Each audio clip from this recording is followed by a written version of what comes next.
just gotta be fearless. You just gotta be fearless.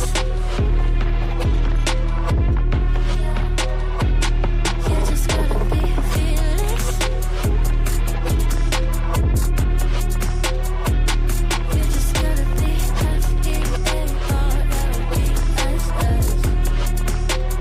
fearless. Once I get in and I put it in try, ain't no more stopping me, don't even try. Controlling the chaos, controlling the vibe, yeah. That's all the shots that you don't say. You'll never be heard if you don't say. Just gotta get out your own way. You can't learn to fly on your own if you don't let go. Step out of the shadows, into the fire. Don't be afraid to go out on a wire. Live in the moment, turn it up louder. This is what you're made for. You just gotta be fearless. You just gotta be fearless. You just gotta be fearless. You just gotta be fearless.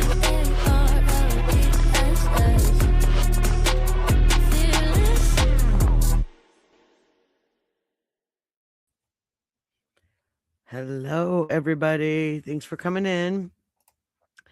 I am. Oh, I hope so. I hope so, Mark, because I was reading the other day that they've limited some of the testimony from him having his previous financial crimes admitted.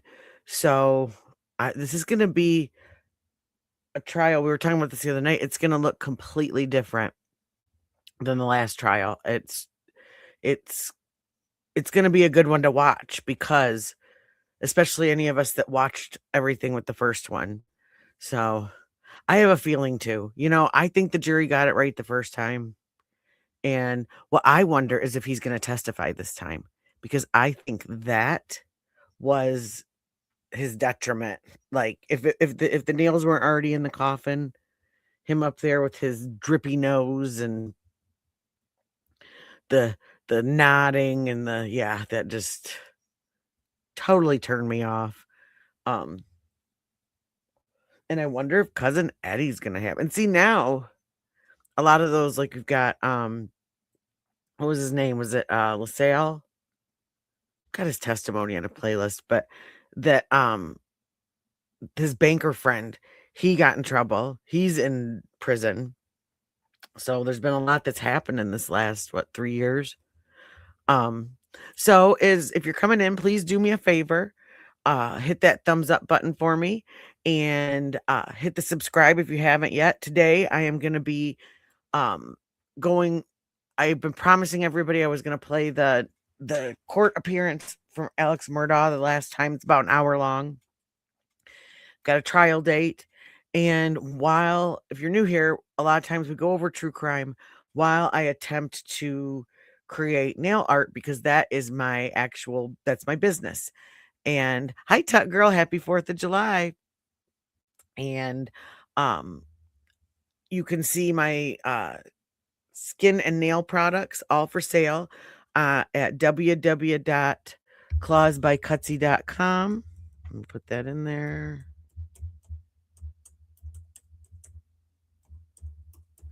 And I still, because it's 4th of July and it's the 250th anniversary, I left our 20% off discount. And that code is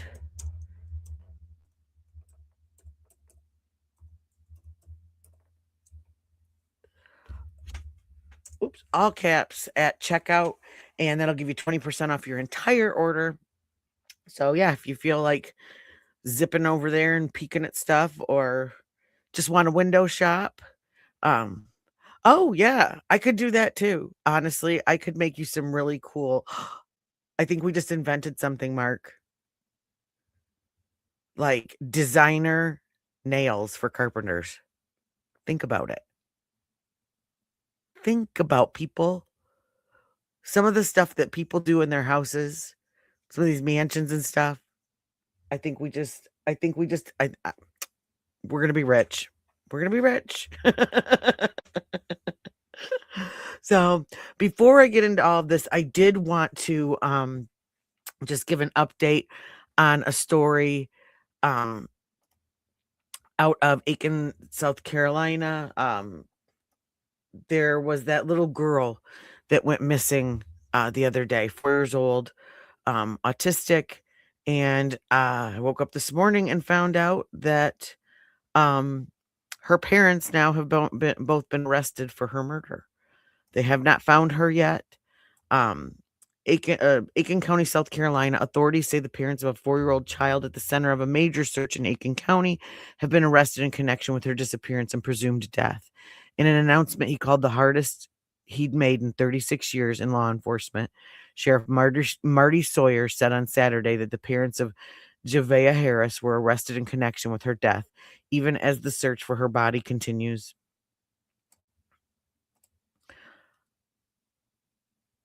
The sheriff said 23-year-old Jomaria Harris and Michaela Herring were arrested and charged with homicide by child abuse and filing a false report with more charges possible.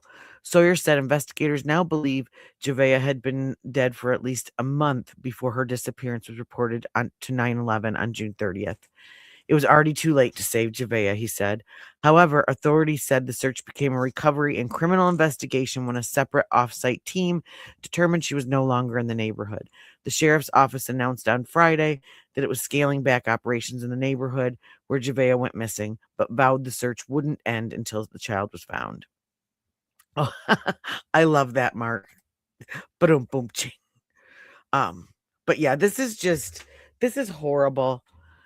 I'm just getting tired of every day waking up to another bum parent who can't even give their kids the basic things that they need, which is, food, love, and a roof over their head. Hey, Gina Tay, happy 250th. So I just wanted to update everybody on this. Hello, Warrior Princess.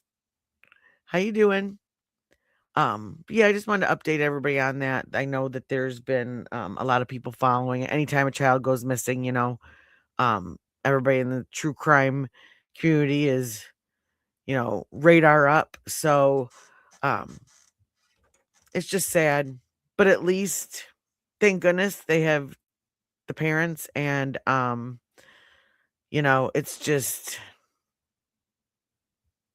it's sick, and I'm tired of these people. Tired of it, tired of it, tired of it. And especially if any of you are new here, I do have an autistic son, so that hits a little bit even more home for me because I get it. It's tough some days, but you just,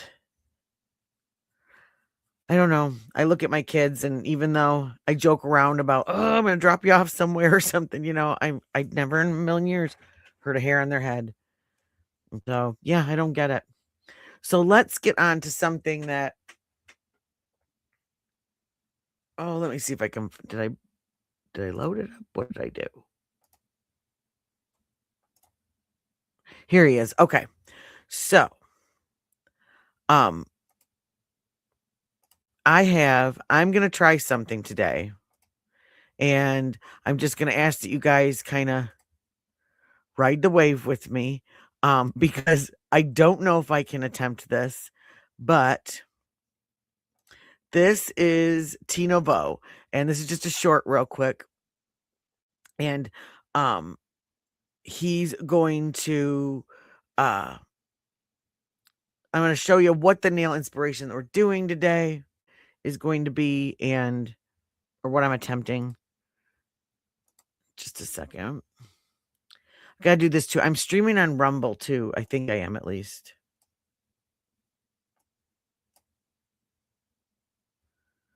So there. Okay. I just had to put that up. So let's go to Tino, and just now you're gonna laugh because his voice, he's kind of funny. Like, he cracks me up. He does press on nails and acrylic nails and all that stuff. But this is going to be my inspiration. And then we'll get on to Alex Murdaugh. Oh, yes, Barry Morphew. Yep. That is another one that's going to be really interesting. I agree. Ooh, okay, you got to hear his voice because it's not the same without his voice. Bango inspired set, and it's gonna be drippies. So I start out with a drip Hey, Palm Queen, good to see ya.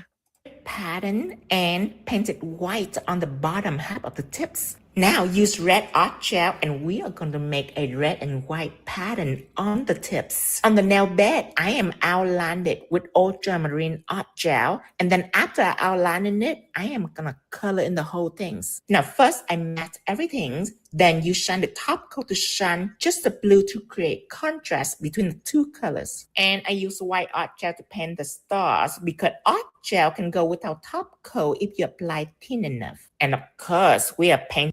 And did you notice how he didn't really actually show himself painting the stars? So I'm going to call bull on those because those are perfect. And I can't do stars that perfect, but I've got a little cheat stuff going on over here too. Alex still has many years to serve one way or another. And that's just it. He still has, what is it, 40 years for the financial crimes. One of the things I was reading though is that it will make the difference on where he is staying and like prison wise, like so he could kind of be in a lot easier prison for just the financial crimes, kind of Club Med kind of a thing versus being, in with like Charles Manson's and stuff like that. So that's going to be and then there is the death penalty that's been kind of tossed around. So, I'm telling you, I cannot wear nails like these. Yeah, didn't he just glossed right over it like it was nothing?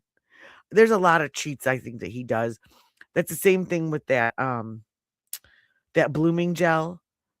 They all make it look so easy, and I'm over here like creating wrinkles trying to get it to work. So painting Jerry on these fingers. The stem is ultramarine blue and we using the clear embossed jelly to make the Jerry pop. This is a fun set for July 4th, you guys. And check out the pinky. It's like an ice cream where it have red and blue detail on it. Happy July 4th, everyone. Now I swear he stole my ice cream idea because I sold last year a whole set of ice cream cone inspired nails. Each one was a different flavor.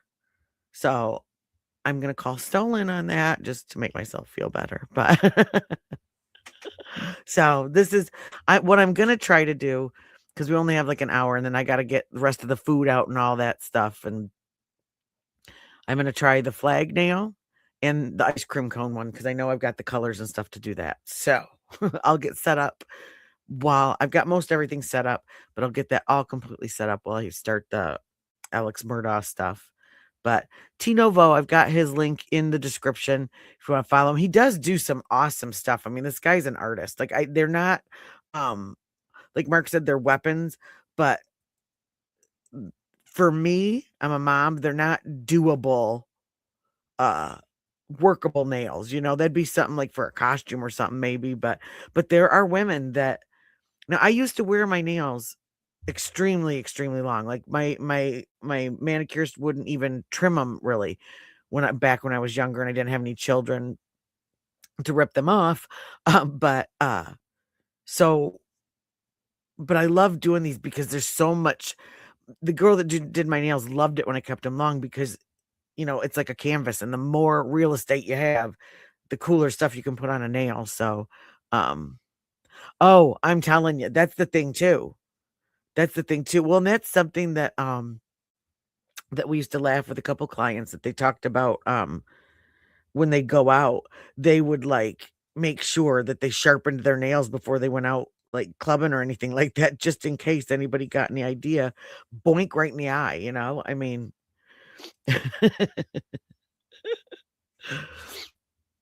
Oh my gosh, people, I'm telling you. So let me find good old Alex. Now, this is a new judge, and I think I kind of like her. I love her accent. She's really kind of just down to it. She's not gonna She doesn't sound like she's she doesn't sound like she puts up with any bull, you know? And she's gonna keep this trial going. And that's what I like. I hate it when there's all these like lulls and slow parts and nobody needs that. We don't have time for that. Right? We don't have time. Okay, I'm gonna start this. Do I? Oh, nope, I don't have it up. And then, so I'm working off 2 windows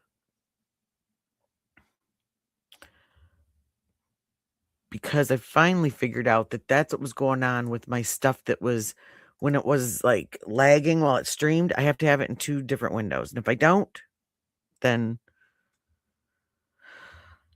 all hell breaks loose. So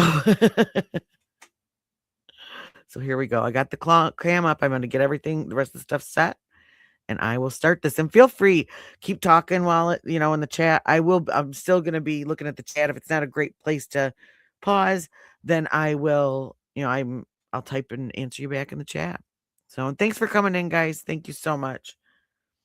I know it's 4th of July, so right, here we go. Have a full house. Good morning. I love her. I think I love her already. For those of you who've never been to Lexington County, welcome to the Lexington County Courthouse. Please. Look at you. Are you ready to call it? Can you call it? Give it right back to me. All right, we're here for a status conference. I'm going to get the clerk to call the case, please. In the matter of State of South Carolina versus Richard Alexander Murdaugh, indictment number 2022 GS 15-00592 through 595. Thank you. All right, Mr. Waters, how are you? Morning, Your Honor. Good to see you. Good to see you. Now, let me ask you, I know some of your counsel at the table, but I don't know all of them. Can you please just let me know who the state's team is? So I have David Fernandez, Assistant Deputy Attorney General David Fernandez. He's my number 2 in the state grand jury section. I have my boss, Mr. Don Zelenka. I know. We have John Metters as well. I know Mr. Matters. See, Your Honor. They see at various times. We have. And I know I love Creighton Waters, and I know that this is serious, but I always feel like when I'm watching one of these trials in the Deep South like this, like I feel like I'm watching a John Grisham novel, Well, I mean, in this case, kind of was. Yeah, can you believe it, Palm Queen? I was sitting there thinking about that the other day. I'm like, wow, it doesn't seem like it's been that long. Attorney General Walt Whitmire, Senior Assistant Deputy Attorney General Melody Brown. All right, welcome. Let me, Mr. Harpooling, can you tell me, I think I know just about everybody at your table, maybe not everybody, but can you introduce the defense? Please report, Your Honor. This is Jim Griffin. Mr. Griffin. Bill Barber. Mr. Barber, good to have you.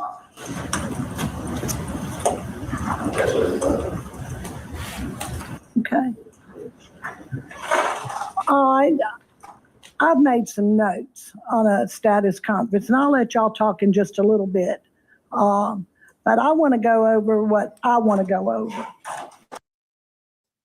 He absolutely did. He thought he was untouchable being in Colleton County, and not so much, huh? He thought his name and his family's reputation, not his, but would save him. And nope, not this time. Because I want to make sure that all the discovery in this case is complete. And I made some notes, and let me tell y'all, I don't know anything about the first trial, so when you tell me something, please be complete. when you tell me, because don't assume that I know, because I don't. I want to know about phone records. Do we have all the phone records, and are they complete? Text messages, cell phone extractions, and if there's any supplemental extractions, video recordings, whether there's ballistic firearms, are we complete in that? Fingerprints, toxicology. I think there was a blood splatter expert last time. I just want to know where we are with these discovery items. I'll let the state address that, please.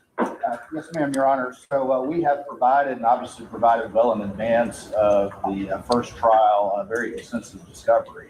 I'm not aware of anything in the items that you mentioned that have not been provided to the defense. And if anything, the defense has more than the state does, because a very heavy privilege review was done, for example, on Murdaugh's phone, and formerly being an attorney and that sort of thing. So to my understanding, complete extraction was provided to them, whereas the prosecution team, the investigative team, only received the privilege review some kind of extraction as it relates to his phone and that sort of thing.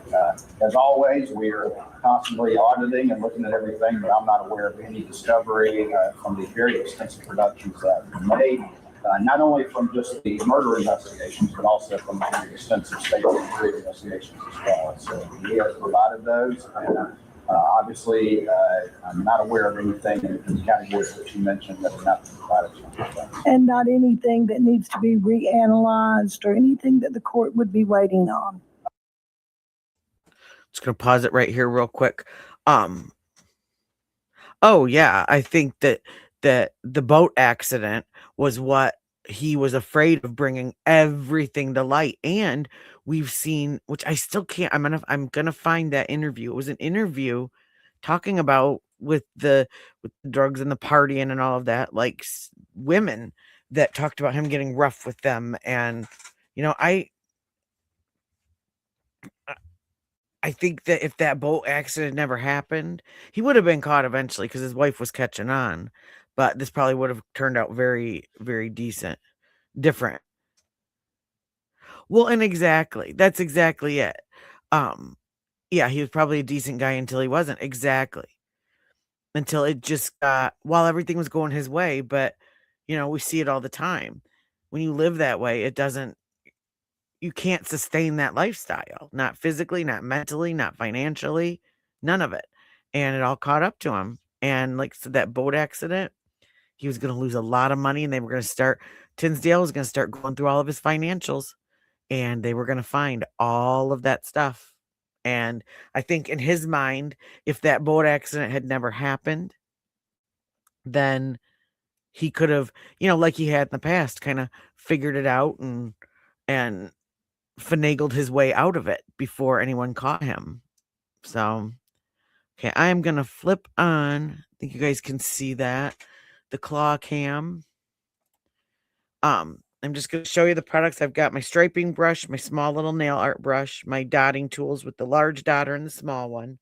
And I've got red from the Gelish, ASP, the blue, that is, I can't read. Blue Who is what it's called. Pure white from Gelish, my favorite soak off top coat, and the matte like you talked about. And then I've got the two tan colors over here to try and do the ice cream cone. So I'm going to start with that. I'm going to do it a little bit differently than he does because I don't know about coloring in the lines. I've had probably half a pot of coffee already today. So, and my little one has been running around screaming all morning. So my hands are, I got the jitters, but we will get this done. And just remember, it's a process. So you're allowed to make fun of me in chat. I'm totally fine with that. But just know it's a process, and we'll get as close as humanly possible without, I have to make it unique, right? I have to make it a little bit mine. So, woo. Okay, here we go. That's in the press conference. They were talking about that, and they're like, well, there is no money.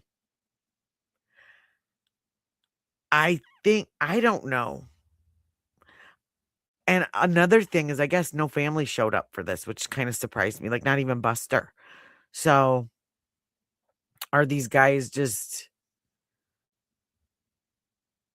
Are these? What I'm wondering is, they're like all like these documentaries and things like that. Are they getting money off of that? I was just gonna say, yep, book deals and movie deals, because he can't profit from his crime. But could they have them like put like in Buster's name or something like that, or put in a trust and then that go to the lawyers to pay them off?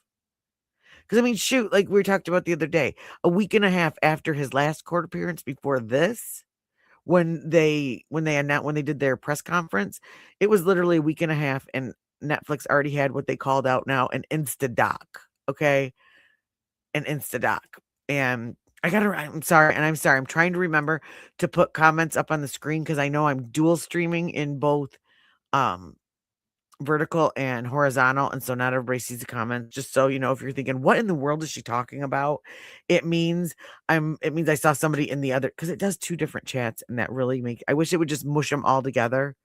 I don't care if it counts it all as one stream, and I don't, if it has to like divide the views or whatever. I just want the same chat so everybody can see each other.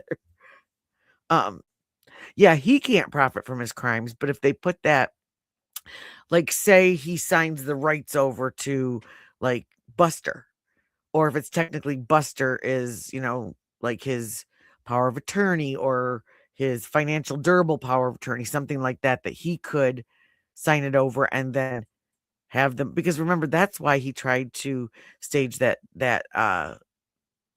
roadside shooting, was to give Buster the insurance policy money. So I'm just wondering, I mean, if anybody's going to figure that out.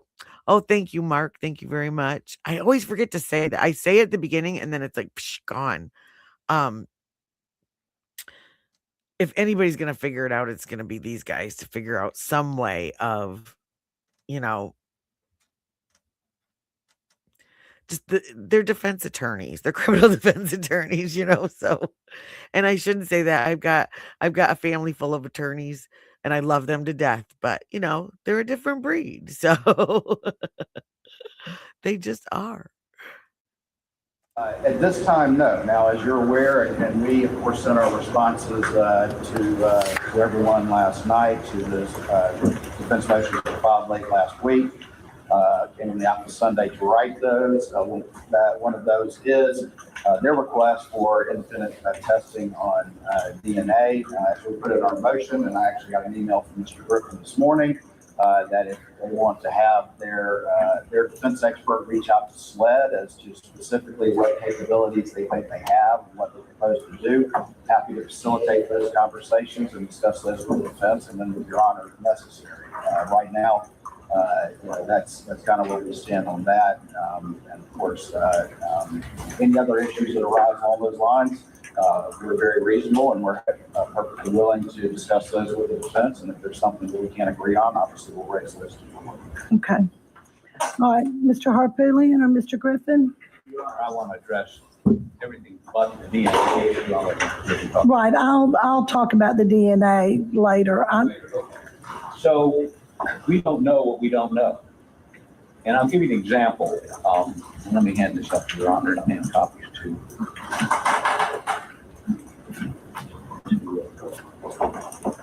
Well, and there's been something else too going on. I'm just, you can see I'm just painting the bottom. I'm using that tan color, the lighter color to paint for we're going to do the ice cream cone one first. But there's something about also some new evidence as far as some DNA under Maggie's fingernails. Oh, I loved Judge Newman. I loved him, especially his closing to Alex Murdaugh. I hope they come to you in the night, like with that voice and those words. That was just haunting.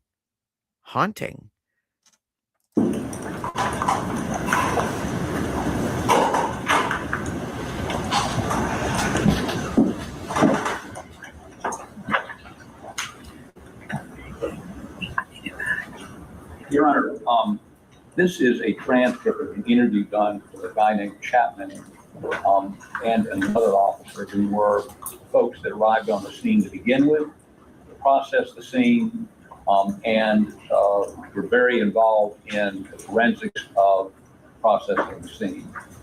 And if you go to page 6, Chapman, who's in charge of the scene, says this. This is a television interview on March 13th, 10 days after the verdict in this case. He says, in response to a question, I believe you had some help in the aftermath. Or Rutland, yes. Captain Chapman, you know, the disposal of weapons, the moving around a vehicle. We heard so much about Sweat and AG's office, they don't have anything. It's all circumstantial. So I pose this question to you. It was a clean crime scene, staged crime scene, clean crime scene. Would you expect to find more evidence or less? And that's what's kind of hard to get people to understand is we didn't find a lot. But why we didn't find a lot? Because it was clean. I mean, it was manipulated. There's evidence removed from the scene. Now, this is 10 days after the trial. This is not what Chapman testified to. And if Chapman has evidence, there were other people at the scene that he had assistance under their theory, or there were. And didn't the brother go and clean up at least the area where Paul was? I thought that was part of the issue too, that he had talked about that in court, that he was going to do something and he just started cleaning, couldn't stop himself, kind of a thing. Like, just that way I'm mixing this a little bit lighter color to give like a shadow effect. So we'll see if that works or not. But I do remember that. And that's another thing I think they're going to discuss too, is that him being able to wear street clothes for the trial. Now, I thought that was just a right of everyone that goes up in front of a jury trial, because they don't want like that subliminal message to go to the jury that you're guilty already before you've even spoken or anything or defended yourself because of the prison outfit.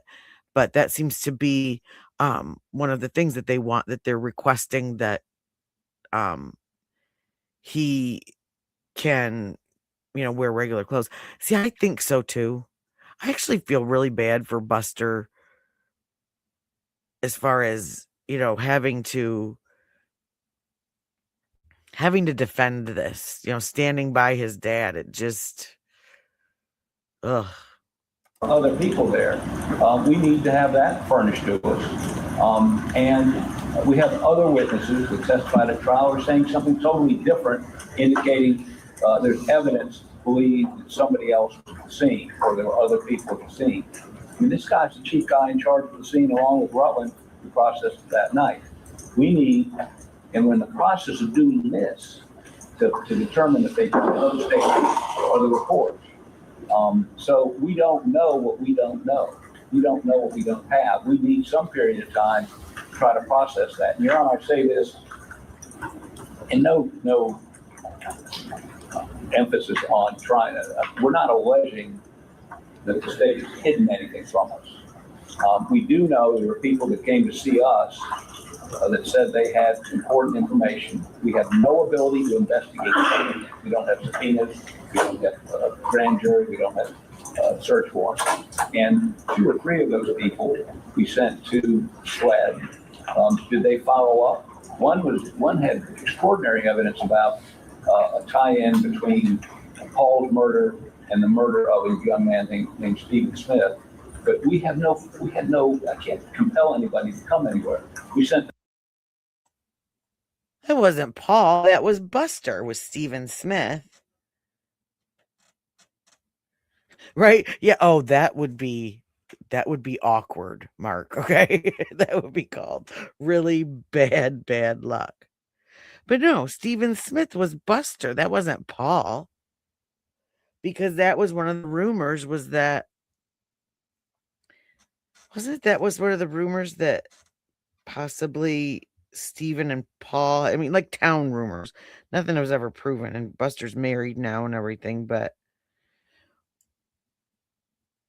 that he and Stephen Smith possibly had something going, and Buster was afraid to find out. Then they thought it was like his baseball crew that possibly did it. but not Paul. I didn't think Paul was involved in any of that. That this way. Did they investigate it? Have they investigated? And I must tell you, there are a lot of pieces of information out there that, and maybe they just stopped once they got the conviction, didn't do anything else, that it's inconsistent with our desire to get a conviction, have the conviction held. So they didn't follow it up. Maybe it does need to be followed up, but we're going to have to go back and look at all of that. We're going to have to determine whether or not additional material developed since the trial. And of course, all of us were shocked by the court report's conduct in the trial. I know we were, I know the state was.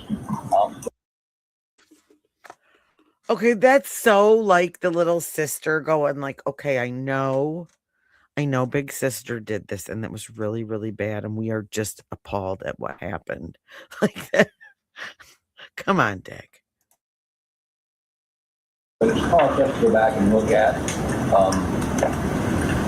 and we haven't done a thorough check of all the testimony and read it all, not in the sense of an appeal, which we've done, but in the sense of, in criminal cases, we don't have depositions. We don't have them here.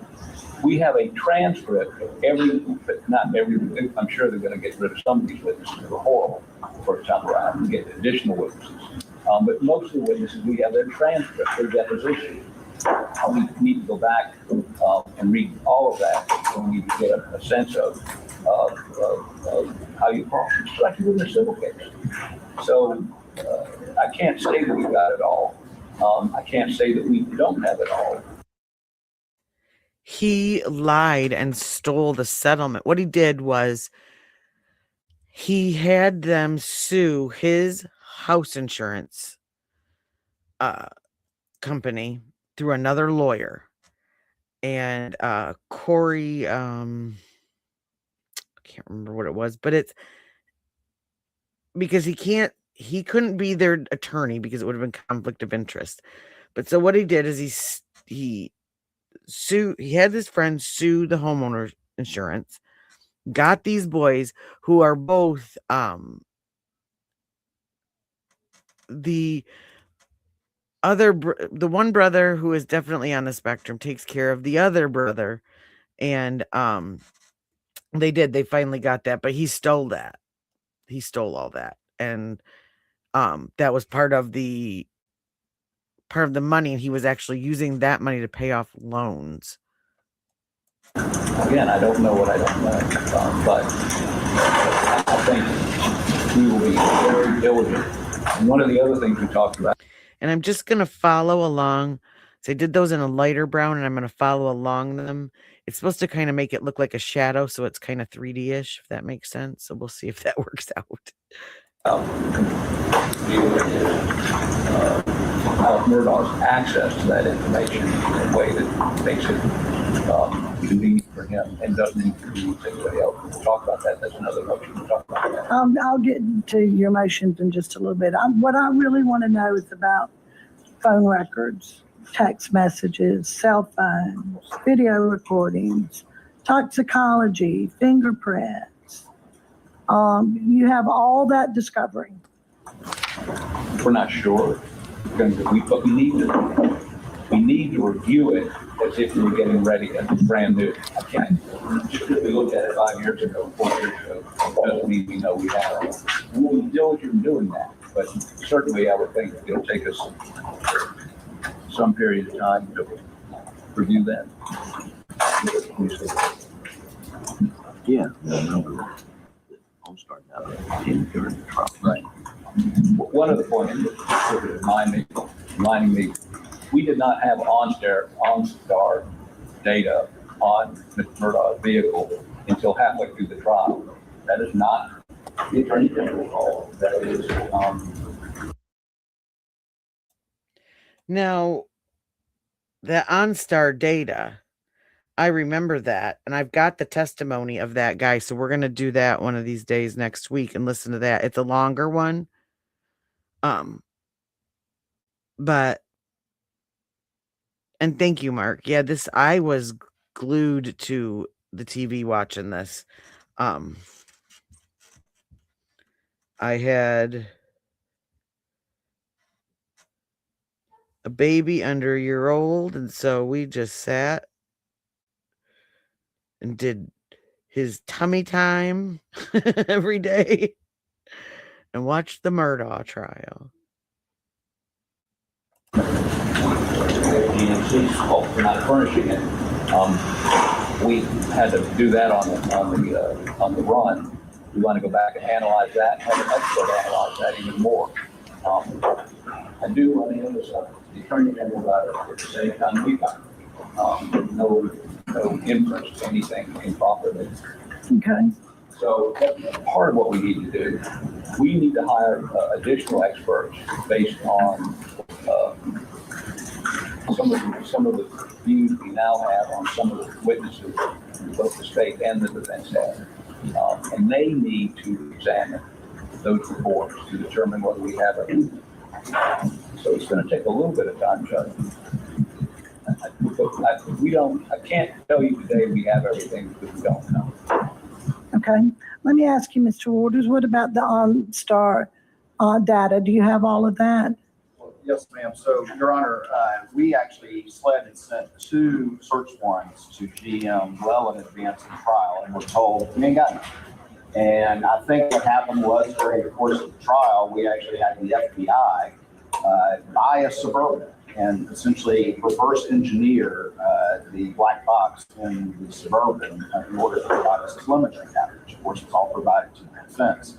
I think when that testimony came out during trial, somebody at GM was watching and they were like, uh-oh. And so in the middle of the trial, I get a phone call saying, you know, about all that OnStar data, actually, we got a bunch of it. We immediately advised the judge, advised the defense, provided that to a usual form. They assisted and agreed to go forward because we each had our theories about what had happened next. So that was nothing with the fault of the state, and we immediately engaged in what we needed to do to ensure the defense had access to all that information.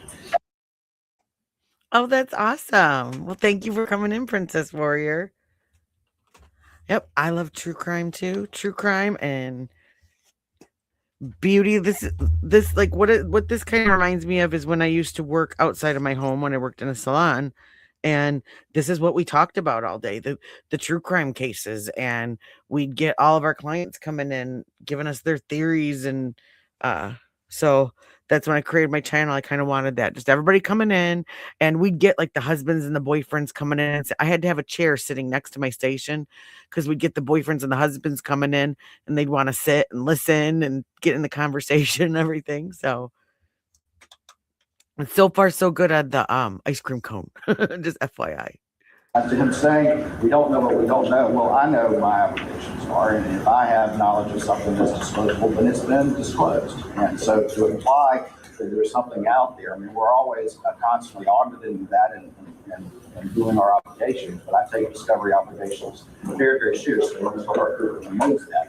As far as these musings, I haven't watched this TV interview. The musings of some captain about, whether the scene was clean. Well, there was evidence presented at trial that there was standing water on the concrete pad of the kennels, that the hose was not put back the way that it normally was coiled by the person who was in charge of taking care of those kennels. So he may have been talking about that, but ultimately, while Colleton responded initially, the scene actually was in charge of the process by SLED, and they've had access to all that information. So to sit here and imply we don't know what we don't know. Well, I'll recognize that, but I know that my obligation is to provide that information to the defense. And if I'm aware of it, then it's been provided. And we have done that. They've had it since well before the original trial, and we will continue to do that. And as he freely recognizes, the OnStar data came in late despite our best efforts, and immediately disclosed to them. They had every opportunity to process that information, and then they agreed, you know what? Let's continue on. So that's not any sort of indication of a bad process or practice on both sides. So the bottom line is they have everything that you have. To my knowledge, yes, ma'am, and we were very careful about going through all that discovery. And you don't know of anything else that needs to be analyzed at this time? Well, again, we have that The DNA. DNA, and I'm gonna get to DNA in just a moment. Of course, it was analyzed ahead of time. Now, what we're Right. talking about is some additional capability. And as I expressed in our motion, and Mr. Griffin has responded, I'm happy to facilitate discussions, and if there's some capability. I just wanted to say real quick, I am going to be doing this ice cream cone I'm going to be doing it in matte. But one of the little tricks I learned years ago was if you're going to do a matte finish, always do a gloss top coat over top of it first. Then you will get that super, because matte shows every little dent, every little whatever. You'll get that nice smooth finish for your matte. And then I've got a little trick I'm going to do for the ice cream too before we finish that. So, oh yeah, no, thanks for coming on in. Nope, I like it. I like being a smaller channel, and I don't know how some of those guys do it when they've got like. I was watching somebody the other day and they had 30,000 people in their chat. And I'm like, oh, like that just, I don't know. I had 150 in here one night and I started sweating. So, I love, the more the merrier. I love everybody that comes in here. We have some really good discussions and things like that. But yeah, I'm not ready for all that yet.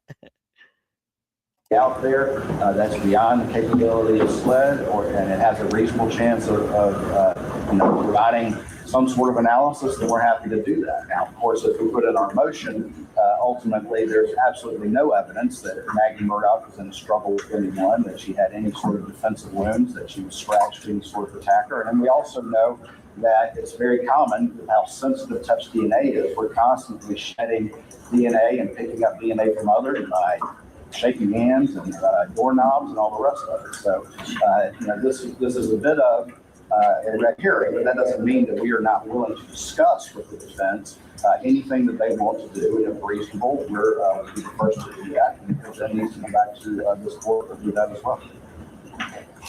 Okay, thank you. Sure. We know.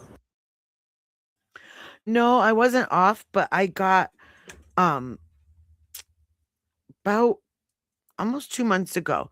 They had like a big sweep, and I got demonetized. And as soon as I got demonetized, like all of a sudden, like it quit putting my videos out. I wasn't getting any views. I wasn't anything. And now, for whatever reason, I'm starting to kind of go back out into the river.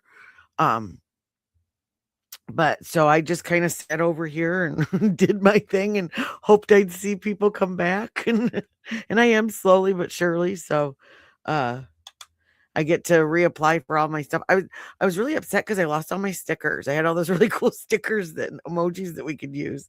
But I mean, I concentrate it more on my business and my website than like making money off YouTube, because I just like doing the true crime stuff, But yeah, so no, I was here, just nobody could see me. In testimony in the first trial, that the chief SLED officer involved admitted he misrepresented things to the grand jury. Since the trial, the case was dismissed, in which he testified because the judge found he was hiding evidence and misrepresenting that. That's the chief officer. No longer SLED, but it raises questions with us, not whether it's been withheld by the state, by the prosecution, but did he give them everything he had? Did he do what he did in the subsequent case after the trial, where he had evidence? And I think we've got to go through it and look and say, are there gaps here? Are we missing something? And for us, and look, we want to try this very quickly as possible. No question about it. But what we don't want to do is not be prepared based on what we now know happened at the first trial. And we'll have a motion probably next week to expand on that a little bit. We didn't feel that we wanted such a motion to this. Well, and I don't.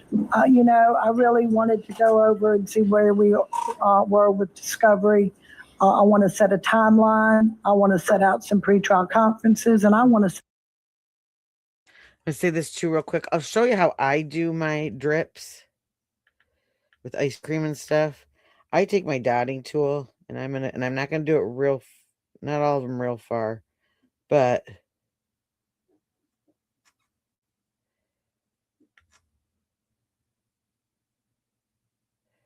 that's how I started out, and then I'm gonna drag it up.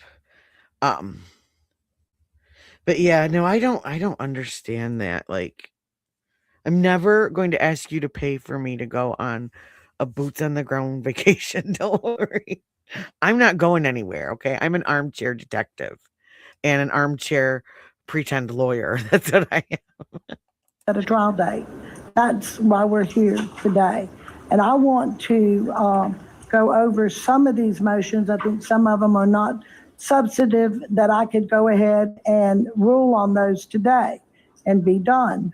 And I will set up a pretrial. I'll give y'all some dates and hope you brought your calendars. And we'll set a pretrial. I don't know that one pretrial is going to do it for this case. We'll probably have several. And that's fine. The court's amenable to anything that y'all need. And happy to hear what you have. If you find something, Mr. Harpoolian, that you need to bring to the court's attention and you want to file a motion, I am more than happy to hear it. Okay? All right, so let me move on to my next notes. And we've kind of touched on it a little bit. Experts. Do you know how long? And the reason I'm just asking is because I do want to set a trial date. Believe it or not, overnight when I was assigned this case became the oldest case on my docket. And anybody who knows me knows that I will move an old case. And I intend to do that with this one. See, this is what I like about this judge. She's not going to sit there and let this thing just drag out, you know? Hey, I love anybody with a good sense of humor. Everything's got a price, right?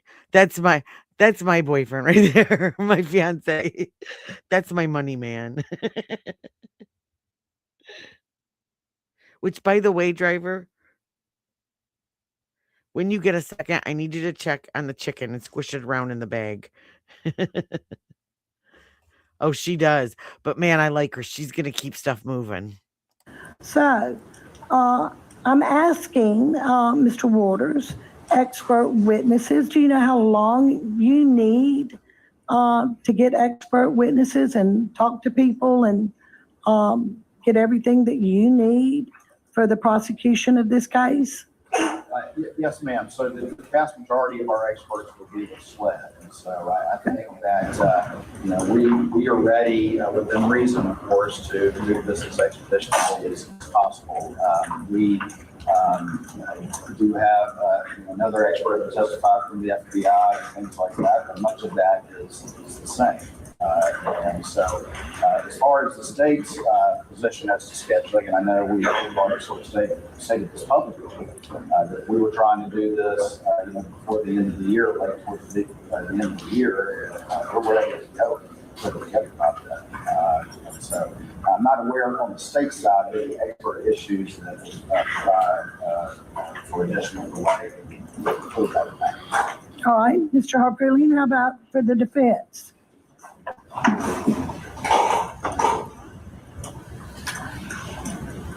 Your Honor, we have 8 expert witnesses. All of them are new.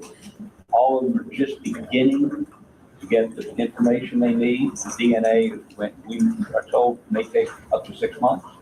It is, unlike what's been represented by the state, critical. And Mr. Griffin will address the specifics of that in just a moment.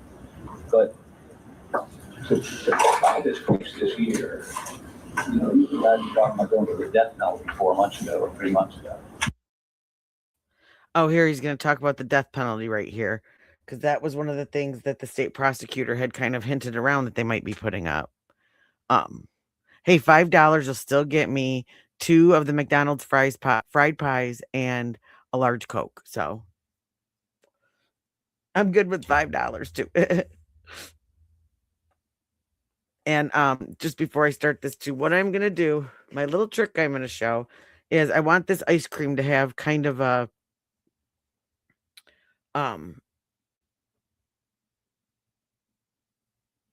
like a crystally, like ice cream is.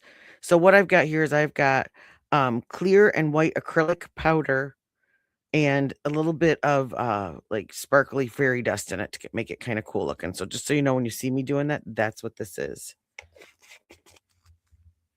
But first I'm going to matte top coat the whole thing.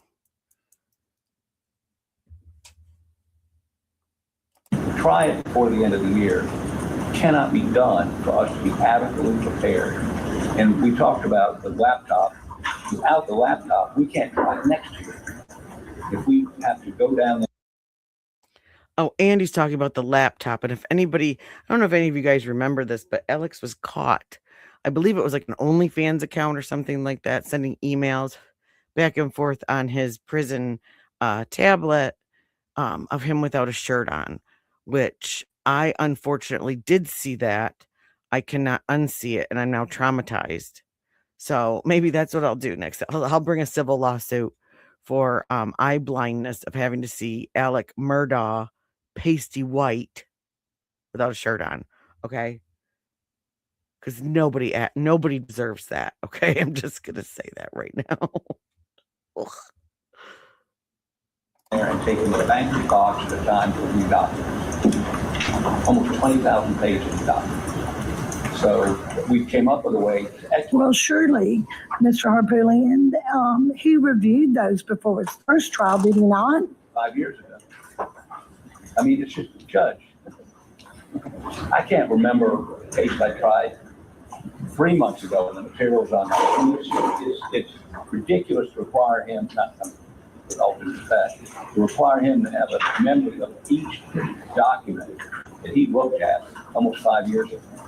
And by the way, our solution to that, contrary to what Mr. Waters put in motion, is ironclad. There's no chance of it being distributed.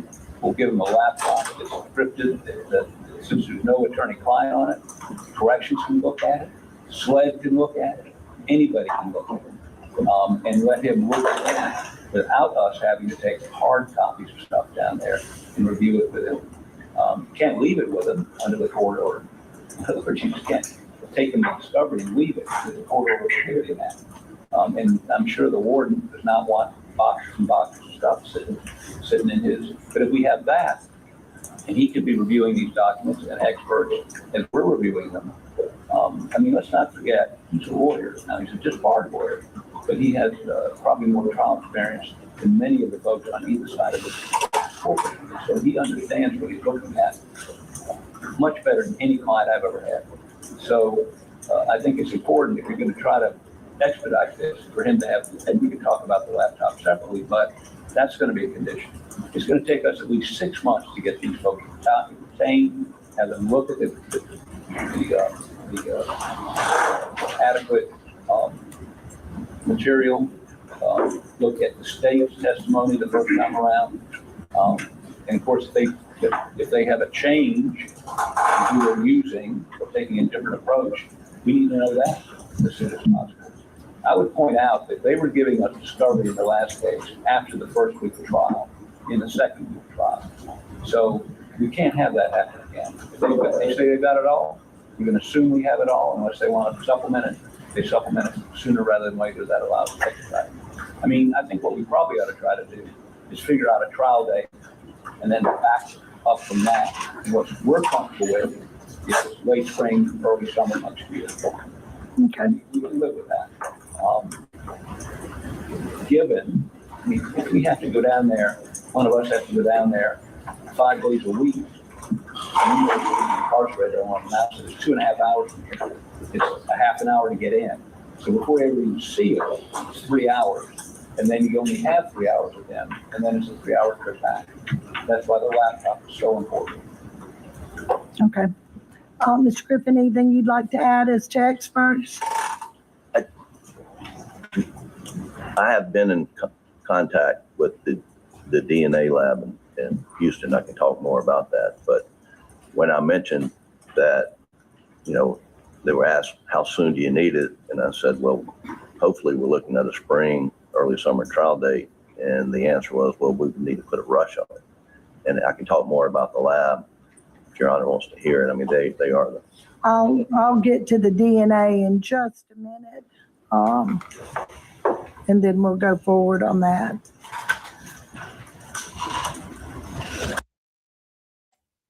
Casper had a tan compared to this man. Okay. I mean, and I know he's in prison, but they get rec time. Okay. Like, ugh. Not even a farmer's tan, like nothing. All right.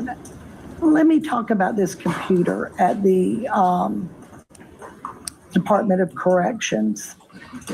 I did receive your response, Mr. Waters, yesterday at 5. Did you get the opportunity to look at that, Mr. Harpelian?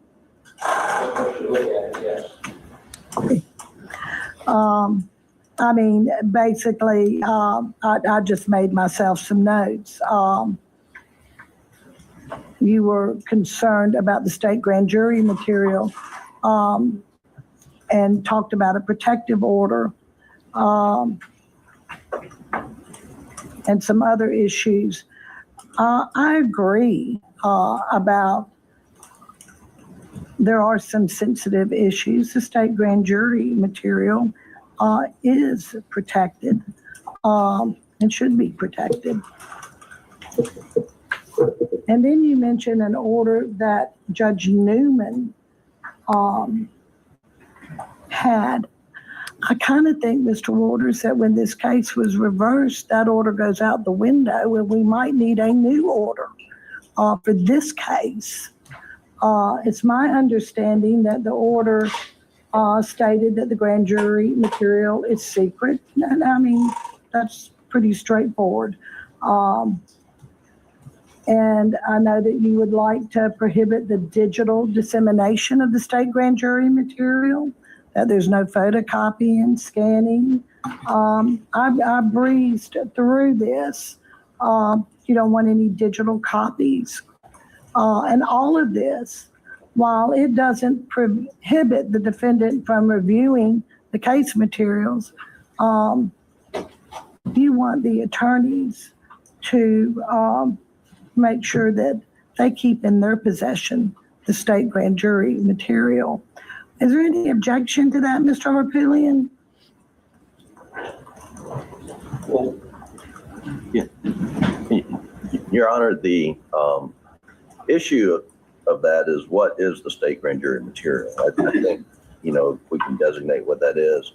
It's beyond grand jury testimony, there's very little of that in the discovery. I think they've gotten things through grand jury subpoenas that have been produced, underlying records and whatnot. And so, is that really sensitive grand jury material? And some of us introducing the evidence at the trial, I'm sure of that. But so no question about grand jury testimony. We have no issues with that. But it's just hard to say what exactly are grand jury materials when a lot of the subpoenaed documents and information have been produced. And Your Honor, the issue is dissemination. I mean, he has a right to read. Oh, absolutely. I said that. It does not prohibit him from reading it. The issue is dissemination. I mean, we're just basically talking about the Kindle. You can read on it. You can't send emails. It's not connected digitally or cell or Wi-Fi to anybody. It can be, let me say this, the Department of Corrections has been extraordinarily professional in dealing with us, giving us access to that. But no complaints with them whatsoever. What we'd like that laptop with the warden and corrections have total access to it. It can be inspected by SWED to make sure it can't transmit an image, a message, can't be used in any way. There is no Wi-Fi at this particular institution, so it has to be by self-service. And these are not difficult technical issues.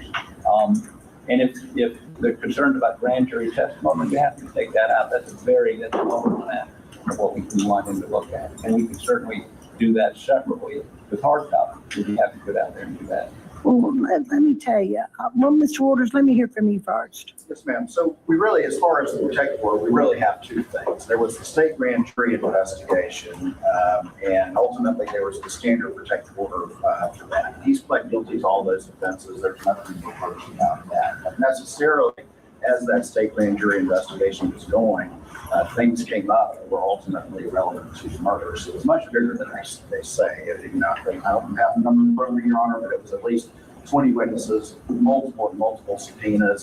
And so all of this was in that ambit. And as well as Judge Newman issued a second, my recollection, protective order as it related to just sort of the murder evidence as well. So they're two separate things, but they all blend together. And so all of this evidence is sensitive. On top of that, the murder evidence is in fact very, very sensitive. And frankly, we've been trying our best to protect it from improper dissemination because it's worth a lot of money.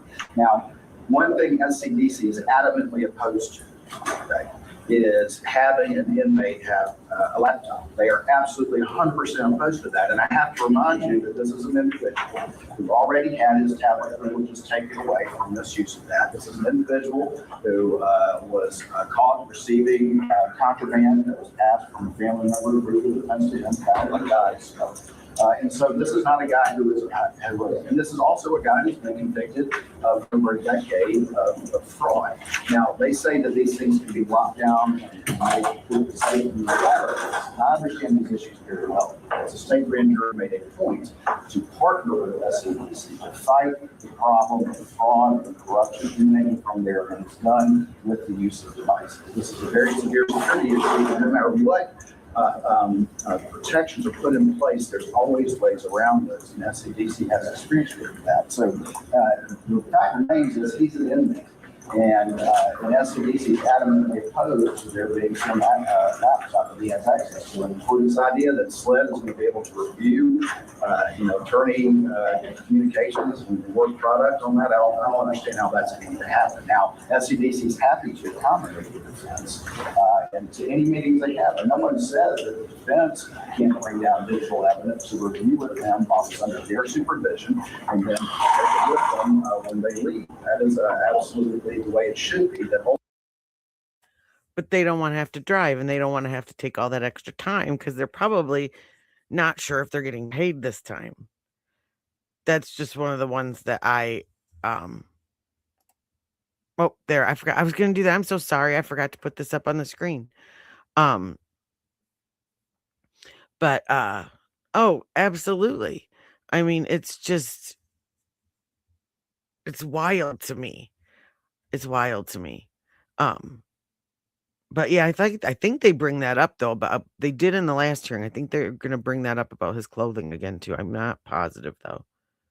Ultimately, this information, whether state grand jury or not, is too sensitive to have an inmate, despite what protections are put in place, have a laptop, because frankly, the reality is inmates are constantly and successfully violating whatever protections are put in place. Despite everyone's best efforts, you're doing a great job. That's just the nature of it. Okay. Sure. I had a series of emails, and I don't see the Department of Corrections here today objecting. I had an email chain with the warden at the particular institution, and he doesn't raise those objections. He just, and we bring another laptop and can't have cellular or Wi-Fi capabilities. So, and that's what this says. So. And with all due respect to the Department of Corrections, if you don't get the ability, I mean, if Mr. Griffin and I, or Mr. Barlow, or Ms. Fox have to go down there, 3 hours down, sit with them for 3 hours back, we're talking about at least the end of next year, if not the beginning of the following year, to get this report. We can't be working on experts, and we can't be interviewing witnesses while we're tied to sitting there and babysitting him while he's reading a laptop that doesn't have any capability to communicate or copy. And we'll be happy to have SLED inspected. We'll be happy to have the Department of Corrections inspected. But, the idea, we bring laptops in. We were given, as you can see, permission to bring laptops in. Laptops are brought in all the time. The question is, can he keep, not he, but can the warden keep it, or some office at the institution keep it and give it to him when he needs it. And Your Honor, I gotta say, the idea of bringing him in here chained up the idea of not letting him have access to a laptop, the idea of opposing everything we're trying to do. And here we go. See everything. Poor Alex. Poor Alex. Oh, I think it does too. I think it does. It's got to. And all for what? You know, I mean, and granted, he was not thinking with a regular brain, but it just, it's never worth it, right? It's never worth it.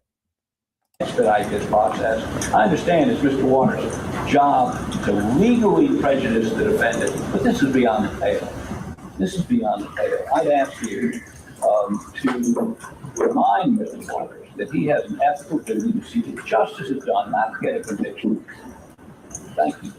Mr. Harper, I don't. And that, Okay, we're not going to go there, but and I have no intent to prejudice any. Prejudice suggests a decision on an improper basis. and the court doesn't take it that way, Mr. Waters. Thank you, Your Honor. All right, let me tell both of you. I took the liberty of calling the warden. I think he was to some degree, but I think that he grew up very spoiled too. And he just didn't, you know, it's like all this stuff like with the Epstein files, and you see all these people that have more money than most of us could ever make in a lifetime. And it's like the more you have, when you can have everything you want, what you want in a lot of people just becomes even more and more and more. And it costs more, not only monetarily, oh, not to this degree. No, I think that everything was just kind of like a stepping stone for this to happen. The drugs, the being able to go and do this, have the money to be able to go and pay for all of that. And, you know, a lot of us wouldn't be able to do that.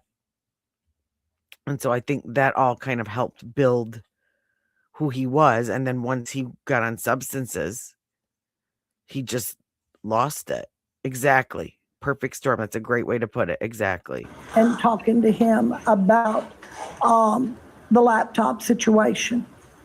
And because I too used to practice law, I remember terabytes of discovery that I had to carry to my clients to go see. And I know that it can be cumbersome, and I would imagine the discovery in this case is a lot. How many pages do we have, Mr. Waters? It's very extensive. It's half a terabyte. Half of a terabyte, okay. I talked to the warden. He will not allow a laptop. And for safety reasons. He said he would, quote, make available a conference room. Counsel may bring their computer. They could have a law clerk come, or the attorneys could come themselves. They could look at it. He could review his discovery. They could bring their own laptop. However, somebody must be with him. His concern was having a laptop in his cell. And no other inmate has a laptop in their cell. They do have access to an iPad that has Westlaw on it. Now, I just have to be honest with you. I didn't even think about asking him if you could download any discovery on that iPad. I don't know if that's available, but I certainly will call and check and see if that's acceptable to him. If that's the case, I'm going to have Mr. Waters draw me up a proposed order on the state grand jury material. I haven't looked at Judge Newman's yet, but I will. Please run that proposed order by Mr. Harpoolian and Mr. Griffin. I will check on the downloading on an iPad, but I'm not going to allow him to have a laptop computer in his cell. It's for safety reasons. That's out of my control. I think it's not only for the safety of the others at the institution, but probably, Mr. Murdaugh, for your own safety. Okay. We talked to the warden. We're not proposing he have it in his cell. We're proposing that the warden have it. I thought that's what they said at first, though, that he wanted it in his cell so that he could go over legal documents. Like, and I think so. I think she's gonna be pretty no nonsense, and I really wondered when this all came about, because I really liked Judge Newman, but I think she's gonna do a good job at this one. And give it to him to go to a conference room as he would with us to look at it there. Does that make a difference? Well, I'll ask him. But when I read your email here, this seems like he could go to his cell. He could keep it in his cell. I know good and well that the warden is not going to allow that. I talked to him personally. Okay. We'll follow up on that in our next pretrial. Or if I can, I'll probably let you know before pretrial, but if he says no and it's for security reasons, then the answer is no. I'm not going to allow it. Do you understand, Mr. Harpelian?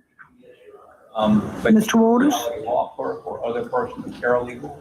He'd let a paralegal go. All he wants is the name of the person, and you're more than happy. And he said he's not going to limit you to 3 hours. They can stay 8 hours if they want. He will make a conference room available so he could see the material. It does not have to be a lawyer. Okay, that. Your Honor, I spoke with the director of Federal Counsel this morning, and they expressed the same thing. We're here to facilitate the defense doing that. Right. I want him to have all this discovery. He's entitled to all of it.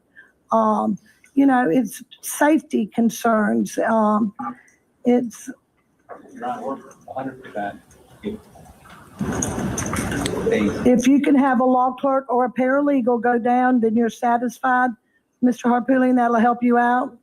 It will automatically, if we're not limited to 3 hours, it makes that 2.5 hour trip down and 2.5 hours back worthwhile. Okay. Well, then I will verify that and send y'all an email tomorrow on that. That's okay. All right, perfect. Thank you, Your Honor. All right. Now, let me go through. I had a motion. And that's it. They just don't want to do all that traveling. I can understand that, but it did everything that I had read before this, is that was the motion, is that he wanted that laptop in his cell. And I think he probably did, but they realized that they weren't going to get that. Filed for the defense, and I just want to put this on the record. The defense wanted the defendant to be unshackled in the courtroom. I received a response from the state. They objected. Then I had a response from Mr. Harpelian where he withdrew that motion. That still stands, Mr. Harpelian? Yes, Your Honor, although we may renew the motion, the reason for this is potential jurors. I did not hear that. Okay, so did you hear that? They denied his request to wear regular street clothes in court. So that surprised me, because I have not. This is the first time I watched it. I've been trying not to watch it so I could watch it with everyone Watching this right now, it's going to be, wherever this goes, it's going to be difficult to get a jury. And to the extent that parading him around in a jumpsuit shackled like an animal impacts their view, it's going to make it more difficult for us to get a jury. Now, again, Mr. Waters' argument is specious. He's not dangerous. The only thing he can convict of is stealing money. Now, Judge Newman let him come to the courtroom in street clothes and unshackled. I know Mr. Waters feels compelled to get every advantage he can, but this is one that prejudices our ability to get a jury. So I would ask that he be allowed to come in the courtroom unshackled in, I will call it street clothes. Now, So are you renewing your motion now? sure. Oh, so he renews the motion again. Okay. So, but yeah, I mean, I am actually surprised because it's supposed to be new jury, new chances, new everything. But I mean, I have to have faith in people that something like that is not going to change their mind. It's going to be the evidence, right? Just want to make sure. What I wanted you to see today is this. I mean, chained around the waist, chained with the hands, chained on the feet. I mean, this guy is not a serial killer. He's not, Ted Bundy. You can sit down, Miss Murdaugh. What did he say? He's not Ted Bundy. My stupid dehumidifier turned on. Hi, Untamable. Good to see you, hun. That's what, when I'm done here, I've got to go make the rest of dinner so that we can get ready. Because I am going to, and we're supposed to have a quick, one more thunderstorm, I think, like around 7:30. And then it's supposed to clear up, and we are going to, which is good because we've been really dry lately out here because of the heat. And our neighbors are supposed to be doing a big fireworks show. They collect money every year. And one of the guys down the road went and got certified. So like they're the big uns. So I don't know if we're going to try and sit on the porch or if we're going to go down to the little cemetery down the road, because we can park in there too and watch it. So I'm going to do that tonight, guys. And I know everybody's like, oh no, everybody's got fireworks. Kept seeing all over Facebook today, like, please don't share your fireworks. But you know what? There are some people that don't get to get out of their house, that don't have a bunch of people to go hang out with tonight. And so I'm going to show my fireworks. And so if somebody doesn't like them, then they can just not watch them. But I'm proud. I showed you my parade. I'm proud of my little town. So, I will. It's going to be fun. My oldest is at his dad's tonight, but my youngest is all excited. He's all ready for the fireworks. So, my granddad used to tell that joke, Mark. And how was convicted? He's accused of killing his wife and son. But he was accused of killing his wife and son, and Judge Newman allowed him to come unshackled in his street clothes every hearing we had. All right, Mr. Waters, I did read your response, but I'll be happy to hear anything and I'll take it under advisement. Well, again, they withdrawn the motion and now they. Now they. Again, this goes back to, it's not the state's fault. He's an inmate serving a 27-year sentence, okay? This is, again, SCDC's policy for non-jury court to have to be dressed out in restraints. He's not only facing 27 years, but an additional 40 years in federal court, and he's also indicted for a double murder. So this is a basic security consideration. Again, the intent is not to prejudice anyone. The intent is the security of every time someone is transported out of court. It is a security risk. And the first two goals in any escape attempt is to become unrestrained and in civilian clothes. So I'm here to represent what is basic policy and procedure for inmates serving long felonious sentences with SCDC. I completely understand that when we have a jury, the calculations are different, and that is going to be a different thing to do. The remedy for all of that ultimately is our process. It's going to be jury selection, and it's going to be instruction from the court, which the jurors are going to follow, and which I know our citizens can. Yes. Judge Newman allowed him to go in street clothes every day and be unshackled. But the difference was that he was not a convicted, what did they say? He was not a convicted murderer yet. He had been convicted of the financial crimes, but I don't know if he had been sentenced yet when this trial started. I'm gonna have to look that up. I can't remember if those dates kind of went back and forth, and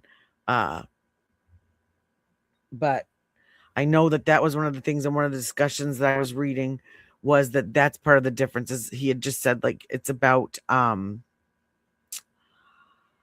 what do you call it? It's about like the security. So no other inmate would be allowed to leave the prison unshackled or leave the court back and forth. And so, yep, exactly. I mean, that's part of now. Speaking of that, what's funny is now we talked about that Linda Sturmer the other night, the one that lit her house on fire. Now she, even though she was on appeal and had already been convicted, but she hadn't been convicted of other crimes too. But she had already been convicted. This was her appeal hearing or her retrial. She was allowed to dress in street clothes, and like she had a sweater on every day. She had her hair done. She had a purse, which shocked me. So, well, he's lucky it's not. What's that one guy in Arizona that Sheriff Joe used to make everybody wear pink? He could be in pink. Okay, thank you. All right, I'll take it under advisement and I'll issue an order on that. Let me move on to the DNA. Again, I just received the state's response yesterday at 5 p.m. I read it, and I'm going to save it for the next pre-trial because this is what I want to know. I'd like to know how long, Mr. Griffin, it's going to take to analyze exactly what it is you're asking for. And I believe it's genetic. Yes, Your Honor. Ooh, I wonder. I know you're probably just listen. I wonder if this is they found supposedly unknown male DNA under Maggie's fingernails, and they want that to be let in or that analysis.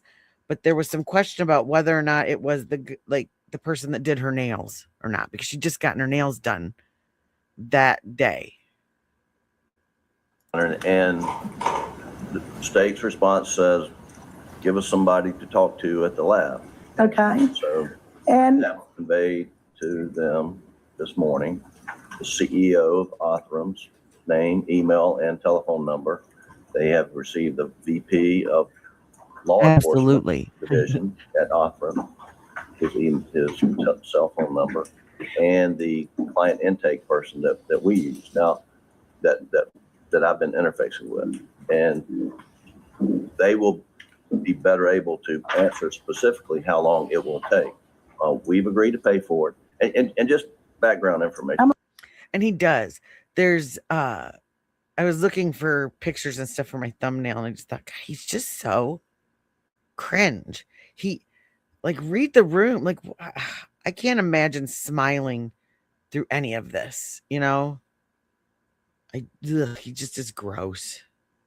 I'll let you pay for it. Yeah. And these murders happened in 2021. We're in 2026. 2021, there's no such thing as artificial intelligence. In 2021, this genetic genealogy was just on the ground floor. In 2026, we are light years ahead. And so what we're asking for didn't really exist in 2021. It does exist today, and Othram is the leading lab that performs this analysis. They did last year on 2024, the statistics are that they cleared 200 cold cases on behalf of law enforcement around the United States and the country. They work with. And am I correct? This is something else I'm gonna have to look up. Othram. They were at CrimeCon, but I believe they are also the ones that did they do the Idaho 4 stuff? Yeah, see, that's what I don't understand. I don't think so. This was something that I didn't remember from the first trial, her having male DNA under. There's a lot of stuff that I thought had already been answered, because they also, during that civil suit, when they did the press conference, accused them of not having any cell phone data. And I thought that was one of the clinchers was Maggie's phone and being able to see its motion and it tumbling. So I've got that guy's testimony. I found a lot of the testimony that we can go back through, and yeah.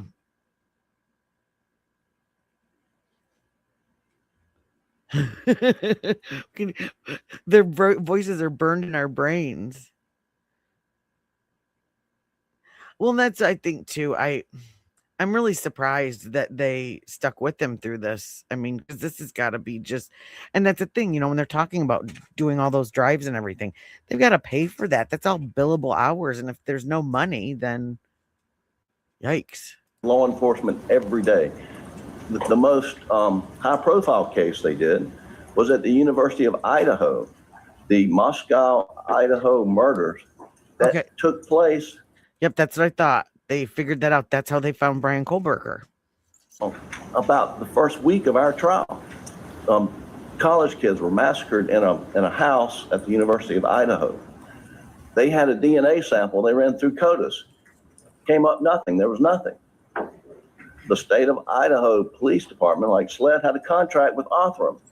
They sent the test Othram. Othram does this genetic genealogy DNA analysis, and it comes back to a family member who'd done a DNA test, ancestry test, of the person who committed these murders, Brian Kohlberger. That's how they solved the Moscow murder cases, was through Othram lab. The difference between, and they say they don't have enough samples to get through CODIS, and I've talked to the lab about that, and that's not an issue. CODIS uses analysis called STR. This analysis is SNP, and they call it SNPs. CODIS has 20 data points. SNPs has 500,000 data points that they analyze. Now, it takes a while to do that. And so, we're going to have to see what the lab says. They've asked me to get information from SLED as to, they'd like to see the electropherogram or mixture proportions so they can have a better handle on it. Hi, Nadia. Good to see you, girl. Yeah. That judge would go after you. And that's Othram too. I thought that's what they were talking about. They sent that, what was it? The hair in Nancy Guthrie, in the Nancy Guthrie case. And something, then when they were talking about that familial DNA, that's what this Othram does. And they have this database, whereas CODIS just goes through, I believe, like the criminal database. This Othram has like databases from all over. So even if, like with Brian Kohlberger, it was someone in I think his father did like that 23andMe or something like that, and they were able to find Brian through I thought it was his father, doing like an ancestry DNA kind of a thing. And I'd ask Mr. Waters to give us a name so that these experts can interface. But what they're doing in Houston, Texas, they don't do in South Carolina at the SLED lab. And there are handfuls of labs around the country. Well, I don't think you have, I would say you don't have to be so much as smart as you have to be convincing. You have to be a salesman. Because that's something that I remember one of my uncles saying, like, it's not about your client being guilty or innocent. He always said he didn't want to know if someone was guilty or innocent. He wanted to take the facts and be able to defend his client the best way he could. And if he knew any of that, then he couldn't do that. And they are, they're certified. They work with law enforcement. I don't know that they've worked specifically with SLED. They're familiar with SLED when I spoke with them, but they have a whole division. So you need an expert's name or whoever has this sample to see if there's a viable sample that you can send. Correct. They could send. And they can work with the extract that SLED used when they did their STR analysis. Okay. They can work with that out there. They told me, but Mr. Waters, can you give him a name so he can move forward? That's what I put in my motion, Your Honor, is please give us a name, and I'm happy to have SLED reach out and talk to them about what their supposed capabilities and proposals are and any procedures. And I'm on Bubba the dog side. That's whose side I'm on. been made privy to that information. I'm happy to discuss those with the defense.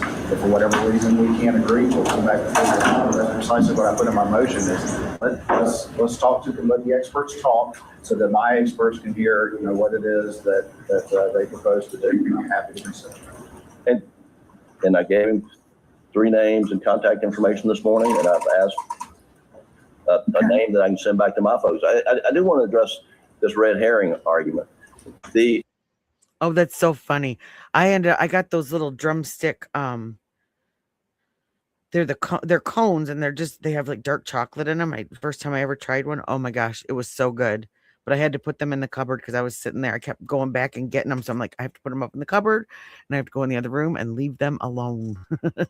The DNA that we're talking about, Your Honor, came from Maggie Murdaugh's left fingernails. That was tested by SLED with this STR analysis. The DNA sample number 70 that we're asking to be tested, it positively was not Alec Murdaugh's. Any of the other folks who they took buccal swabs from went through a long list, not them, except for one potential. And that potential, the ultimate result was it's 11 times more an unknown male, so they know it's a male, than it was this person. That's how they do things in their DNA analysis. And Mr. Waters said, well, there's no evidence of struggle, but there was a shell casing under Maggie Murdaugh's body from the gun that killed her. I mean, that shell casing and that gun had to be in very close proximity. Maggie Murdaugh's cell phone was missing from the crime scene. Was DNA transferred at that point in time? And so we don't think it's a red herring. We think it's very important. Now, it may turn out to be, innocuous. We don't know, but it's worth looking into. Okay, I haven't said no. This is what I do want you to do, though, Mr. Griffin. I want to know how long it's going to take to analyze. Exactly. That's what I think. I think it's probably because I thought that's why they didn't deal with it in the first place, is because it's most likely from whoever did her nails.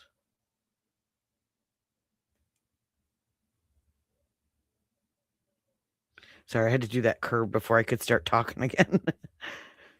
Oh, you can't. I don't know if you can see me. I'm trying to get this right up in What it is that you're asking for. And even if I expedite it, I'd like to know how long it's going to take. And I'd also like to know if there's even a viable sample that they can get. And we will discuss this at our next pretrial. Anything, Mr. Waters, you're going to give them the name of the person at SLED that he can get in contact with. Let's see if there's a viable sample. And the lab has told me if there's not a viable sample, we'll tell you that. But right. they work with a lot less than okay. SLED. Well, let's start with that. Let's make sure we get a viable sample, and then we'll go forward. And we're going to go forward at the next pretrial. I promise you, the pretrial is not going to be that far away. All right. Let me move on to the motion for change of venue. The defense filed a change of venue motion. The state has not had the opportunity to answer yet. So I'm going to give them time. In the meantime, before our next pretrial, if at all possible, if y'all agree on a change of venue, please give me some suggestions if y'all can agree on it. If you can't, make your own suggestions and then I will decide for you if we go that route. Even in spite of the acrimony here today, the lawyers have been able to talk to each other, and we have already talked about this. I think we'll have continuing discussions, and And depending on when you set your pre-trial, An answer for me? we try, if I don't have to keep driving down. Yes, Your Honor, of course, without taking a specific position right now, I Right. Mr. Harpootlian this morning that, we can kick some things around, and like you just said, if we agree, great, if you don't, then of course we'll decide. That's right. Don't have a problem with that. Okay, perfect. All right, now let me address, I see Mr. McCullough sitting out there, and then I also have another, they're both the same protective order, but they're wanting two different things. Ours is not the same. That's right, they're two different things. Right.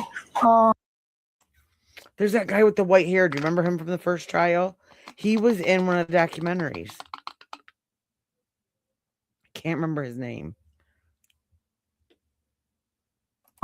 As far as, but I think before we go there, Mr. Harpootlian,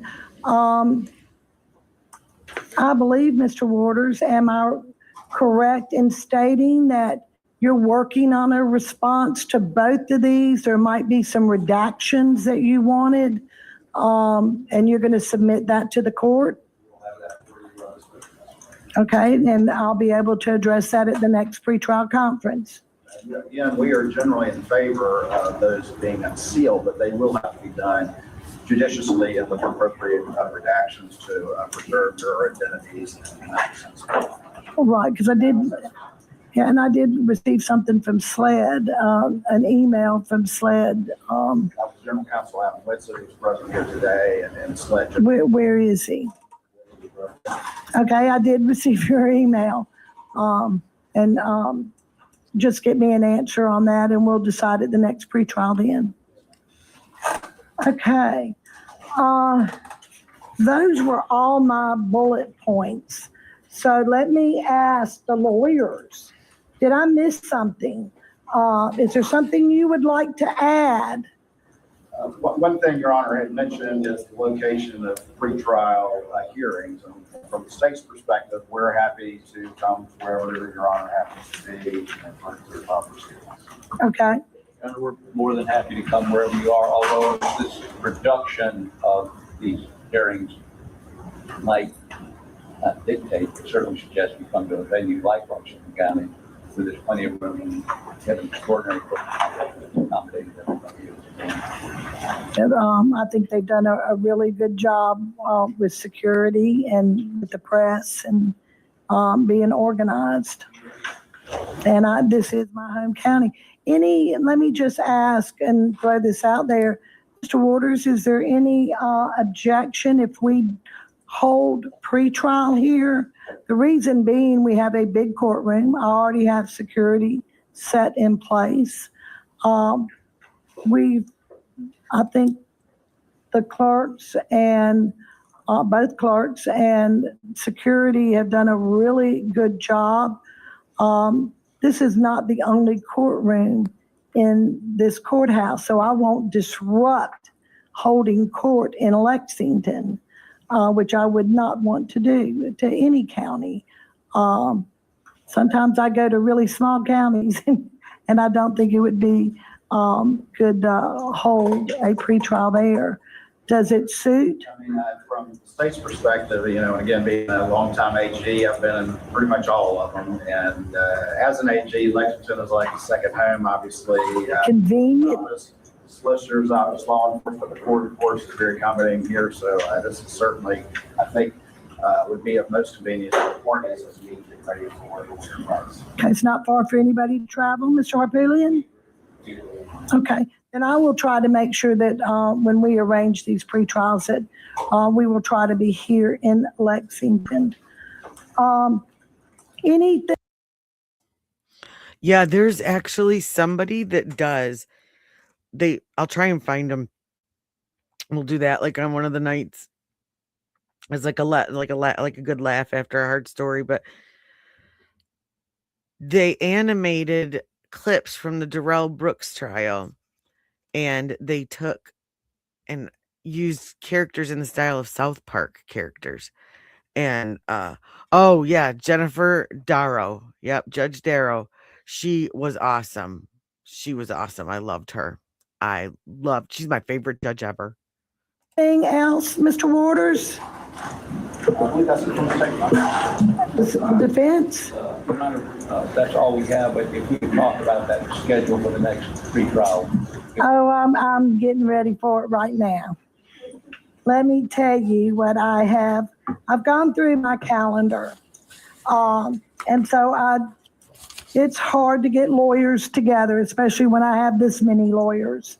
So let me throw some dates out to you. August the 13th and the 14th. July 29th, the 30th, or the 31st. Your Honor, so in chronological order, the first would be July 29th. I'm scheduled to be out of state with that, from the 29th through the 31st. Okay. Oh, she was. And she made sure, like, a lot of people kept saying, like, oh, like, you know, she's so tough. She's so, like, detail oriented. She did that because she wanted to make sure that if he ever tried to come up for appeal, that man was never going to see the light of day, because he was just, that's the epitome of a monster, you know? And, oh, I had such respect for her after that. I guess she had like 5 girls, too, 5 daughters. And I remember thinking, oh my gosh, she's got 5 girls that she probably had to get off to school and do all that stuff. And then she's still walking in that courtroom looking like Wonder Woman. I mean, with that long dark hair and phew. But see, she's from Wisconsin and it's cold there. So I think it's like Michigan, like our skin lasts better out here because we're preserved all winter. Then let me move on to August 13th and 14th. Your Honor, we have a mediation on the 13th. The 14th is available. yes, sir. 14th works for the state, John. August the 14th it is. That will be our next pretrial. Now, with that said, I'd like to have all motions by August the 7th, if I could. I like to read my motions. I like to be prepared. So if I could have your motions, I understand that some of them are late. You might think of something at the last minute, that's fine, but please don't file something at 10 o'clock at night and expect me to rule on it in the morning, okay? I apologize for those coming in late. No, you're fine. I came into the office just to make sure we had something out there. Mr. Waters, you're fine. I was not planning on ruling on those motions. She did, and that's something that like I've never seen. I mean, and I know we haven't seen everything, but I've never seen someone behave that way. I mean, you know, I've seen, I watch this channel called Midwest Safety, and it's shows like state police pulling over vehicles. And so, you know, you got the travelers, the sovereign citizens and stuff, and they do look at things differently. But like, I've never seen someone act like that. Just ridiculous. Oh, he did. He made history in court. He made history in that parade. And for those people the next year to still put that parade on, I thought was just just brave, beyond brave. Now, had I been, I might say something different, but please don't do that to me, okay? Now, let's talk about a trial date. The only other information I would like to know is how long this DNA is going to take. I would like to know that, but I'm going to tell y'all, I'm thinking April the 5th. And this being, I'm trying to get through Easter, and I know how hard it is to pick a jury when you've got spring break. That's usually right before Easter. It is the March.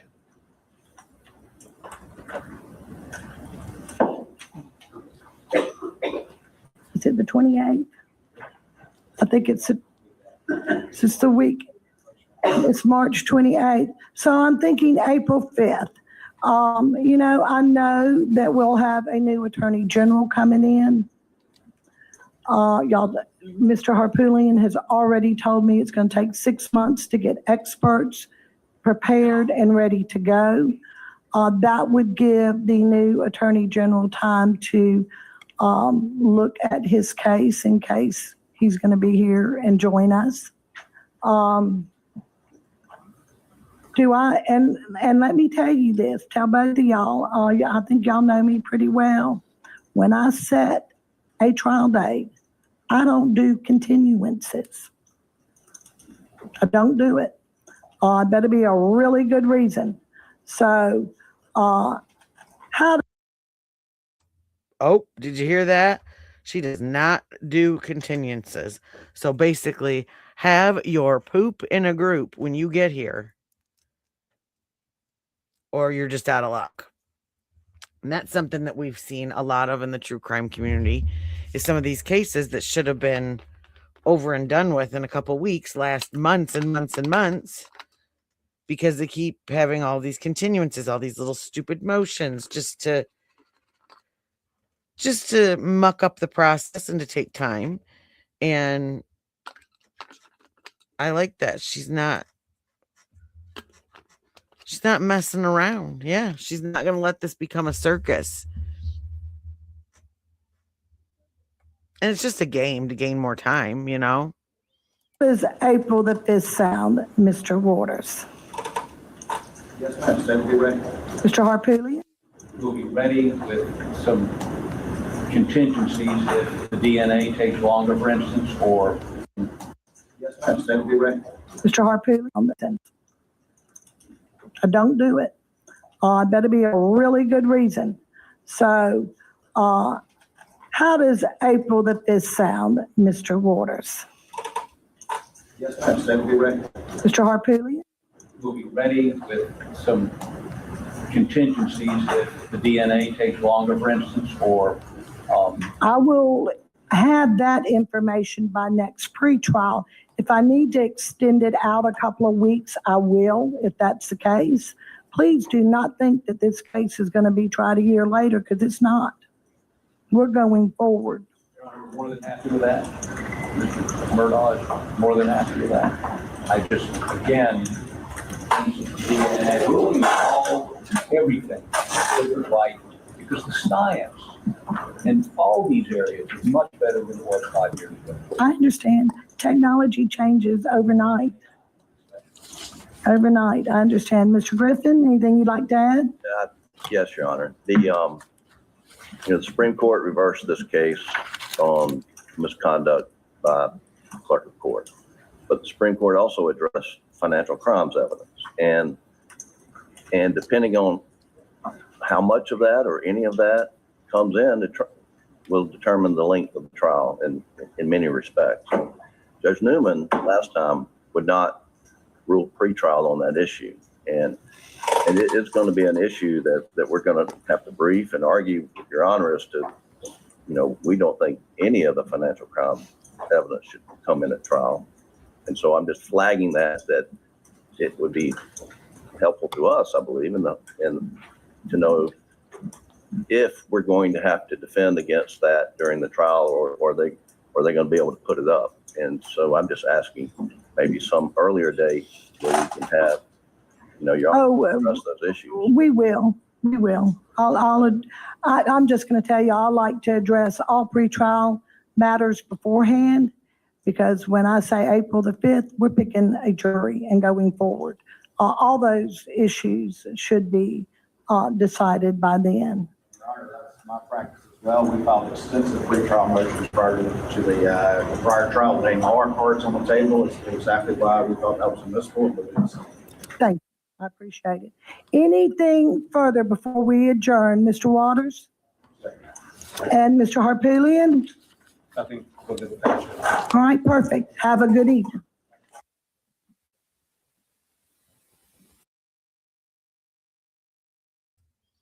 And boom, that's it. So April 5th, we've got our trial date, and she's not messing around. You start that day, or, get in the car, sit down, shut up, let's go. And I'm just, like I said, I'm really surprised that they came back this time. But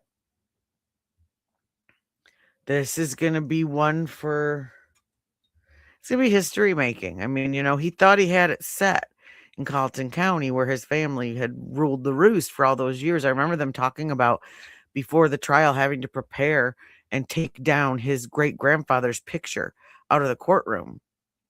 I think Judge Newman was talking about that. I mean, imagine that. Nobody that I'm related to's picture's ever going to be up in a courtroom that I'm in, And I think he thought that, but see, that's the thing too. You have these men now that are, this man that was this powerhouse in his life, his father was sick, and didn't he pass away? Was it the day after?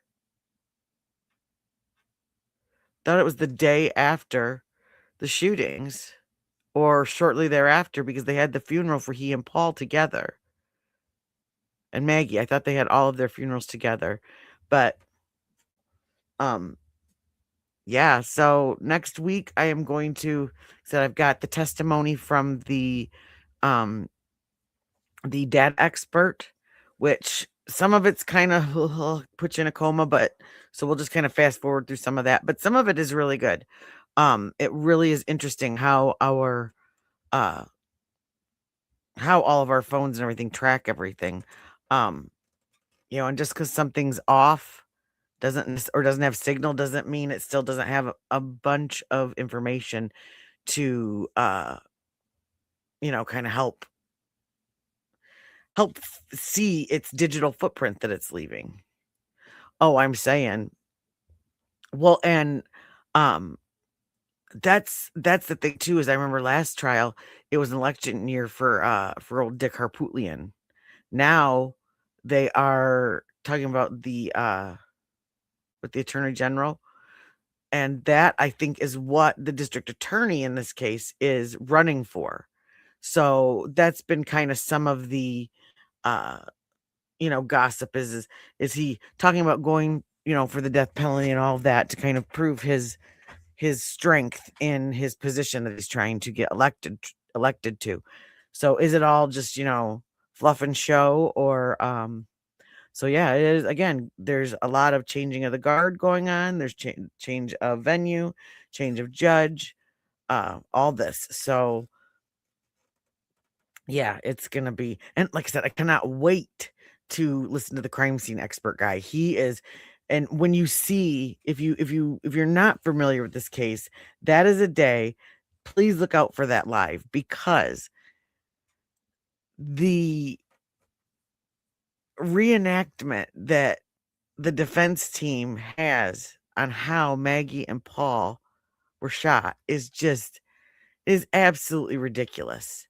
I mean, it's comical that they would literally think that people would believe that someone would get in these angles to be able to do what they did to Paul and Maggie that night. And it seems pretty cut and dry to me. Someone was either riding by in the golf cart that was out there or walking by, and I don't think Paul ever saw it coming, or maybe not, at least till the last second. I know, see, rich, just that's how you do it. Everybody has to wear orange on the defense side, and then it doesn't seem out of place, right? Oy. Oh, well, I think I didn't do too badly on our Tino. Where'd he go? Where's Tino?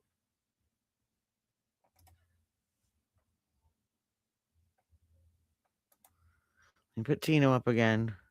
So today for the holiday, I'm making a Star Bangle inspired set, and it's gonna be drippies. So I start out with a drip pattern and paint it white on the bottom half of the tips. Now use red art gel and we are going to make a red and white pattern on the tips. On the nail bed, I am outlining it with ultramarine art gel. And then after outlining it, I am going to color in the whole things. Now first I matte everything. Then you shine the top coat to show.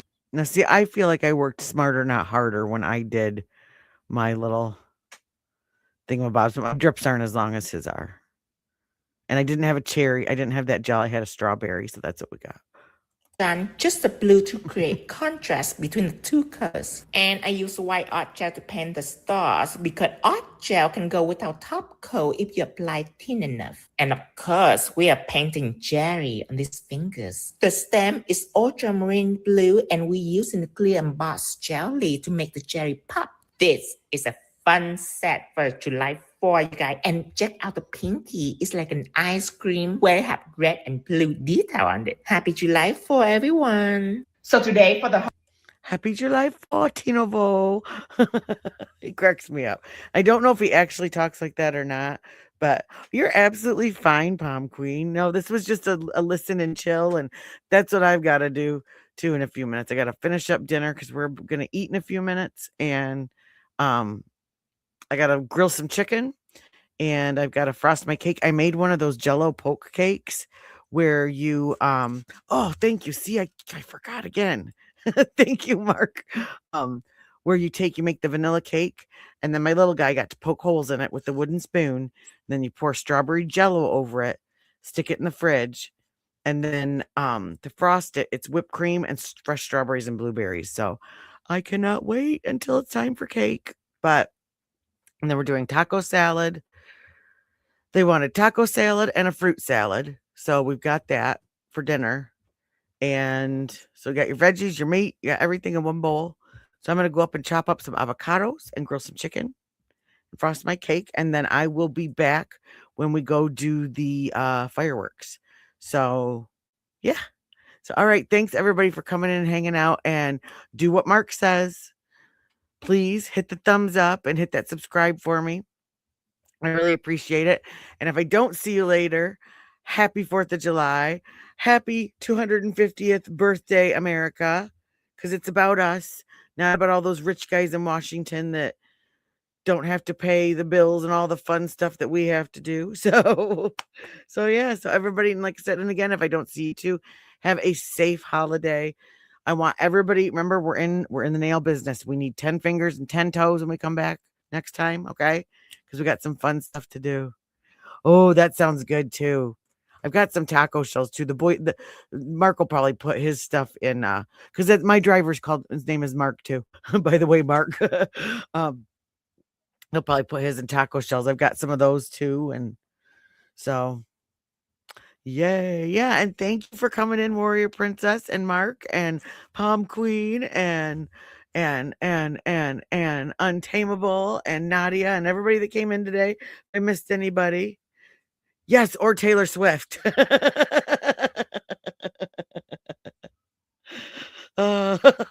Woo! Hey, I don't drink, but cheers. I will have my my red Kool-Aid. That's what I'll have tonight. So all right, guys. Everybody have a great night, and please, yeah, check back with me later. Be after dark. I am in the Eastern time zone, so probably in the next 2.5, 3 hours. I think they're going to start like right around 9:30, 10 o'clock. So that'll be about 2.5 to 3 hours my time from now. So, all right, I'll talk to you guys later. Peace, love, and claws, y'all. Bye.